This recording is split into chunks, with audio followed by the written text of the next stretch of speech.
Released annually, the World Bank Gambia Economic Update and the Human Capital Report special focus on accelerating financial inclusion. The Gambia is said to have suffered setbacks due to the 2022 flood disaster, the slow tourism sector recovery after the impact of the COVID pandemic, and the Russia-Ukraine war. The two reports critically look at the human capital of the Gambia, which is key in economic growth and development of the country. In her welcoming remarks, Faye Borofis, the resident representative of the World Bank, underscored the improvements made, but also highlighted constraints faced in both human capital and the economy, which the reports highlighted with issues that cut across various sectors, from health, education, finance, human development, and gender.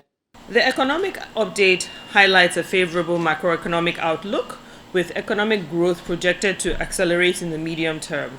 The report identified, however, some structural constraints that continue to impair the expansion of the productive base and diversification of the Gambian economy.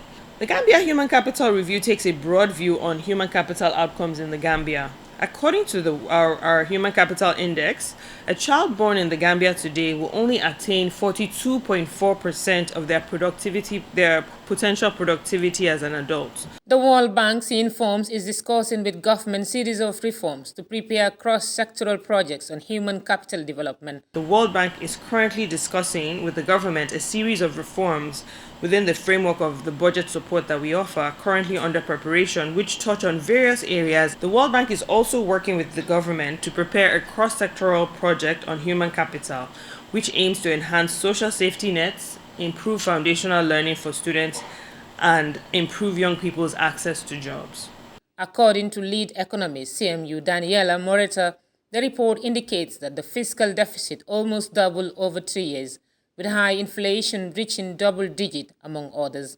Even though Gambia made important progress, but still remains some setbacks. High commodity prices, supply disruption, and currency depreciation drove a sharp increase in food prices, which increased by over 20% in April 2023 on a year-on-year basis. Inflation averaged 11.6% in 2022, reaching double digit for the first time in 3 decades. The Minister of Finance and Economic Affairs, Sidi Keita, called for the need to invest in human capital, as a large chunk of the population is youthful. He promised to take note of the findings of the report. The Gambian economy has been battered by the triple economic challenges of commodity prices, fertilizer prices, and poly-crisis that we are all in. And as such, the economic analysis of the country should be taken on in the global context. Notwithstanding, as has been alluded to, the economy has still registered positive growth despite all these global challenges. And I think that shows the resilience. It could have been worse were it not for the support and the resilience of the economic system.